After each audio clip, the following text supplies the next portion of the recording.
Welcome back. This is part 3 of a video series where I test out and react to questionable 3D pen videos done by mega YouTube channels.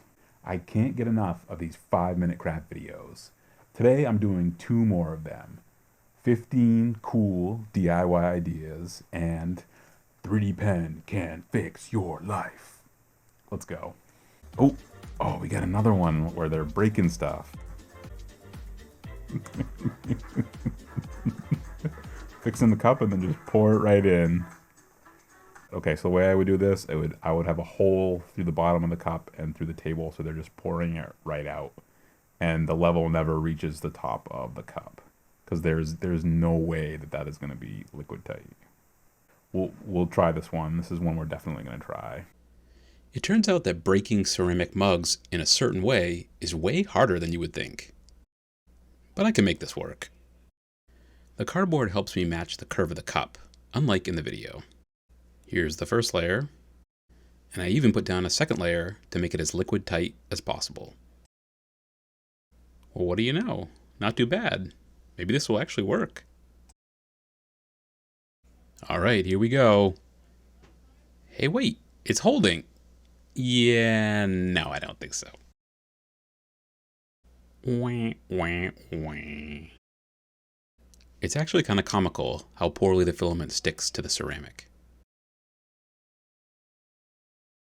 Unsurprisingly, I discovered this right off the bat when I tried to imitate the video.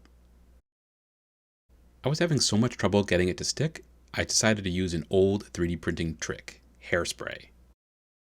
I think hairspray is actually 5-Minute Craft's secret weapon, as you'll see later in the video. In any event, even with the hairspray, this doesn't work at all. Ooh, let's make a skateboard wheel. Alright, I need some chocolate now. My stress level's rising here. Does anyone think that skateboard wheel is actually gonna hold that weight?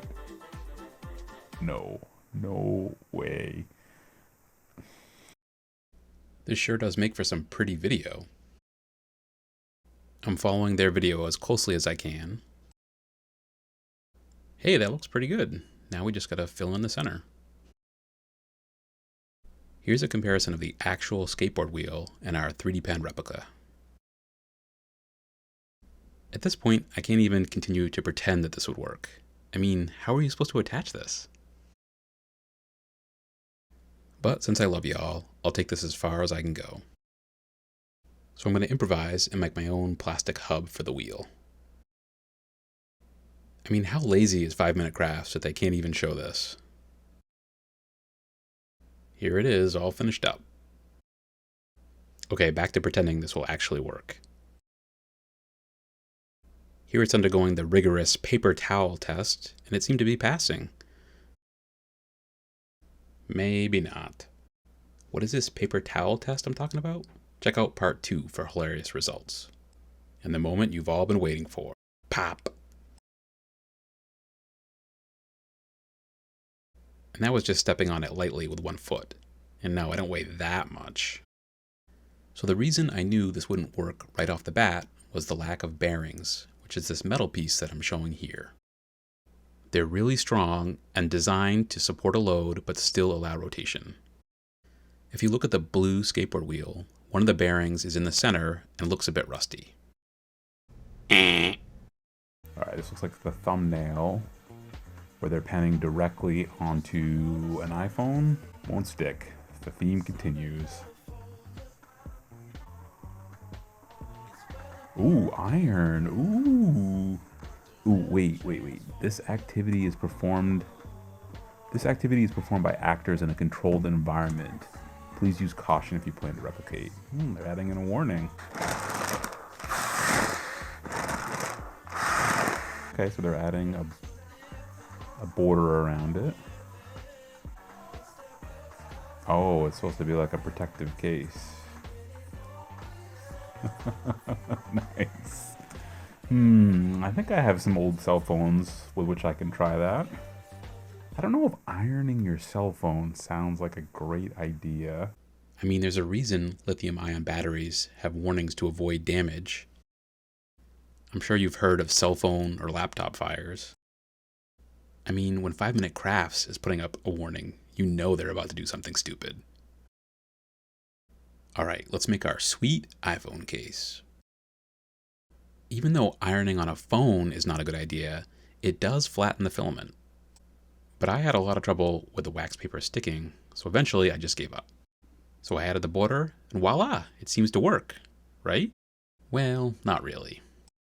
First off, I couldn't get the filament to stick at all, and ended up using hairspray again. It just needs a little drying, and you don't even see it anymore. If you do all those things which they didn't show, you can actually make a case. Unfortunately, it's way weaker than an actual cell phone case. Oh yeah, let's hide our money. Okay, so they're... How are you gonna get it out? And then people just walk over it?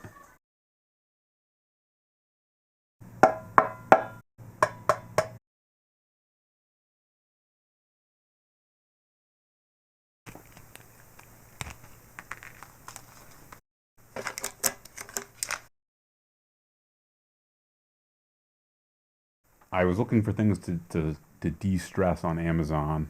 So there's supposed to be gel packs that you can like cool in the freezer or heat up. And they're really terrifying looking. Maybe these will work because then I don't actually like have to watch them anymore. I don't know if there's issues with certain kind of plastics that need to be, the right kind of plastic that needs to be put in there so like fish aren't harmed. And yes, indeed, after a little bit of research, you do need to be careful what kinds of filament you use. Some kinds of filament have toxins that can leach out over time, so be really careful and do your research before you put anything in your aquarium. If you thought those eye covers were terrifying, have a look at the mask that came with them. Who's going to subscribe to this channel after seeing this? I love this shot. Wow, you made it through the mask. You might actually be interested in some of my other videos. Check these out.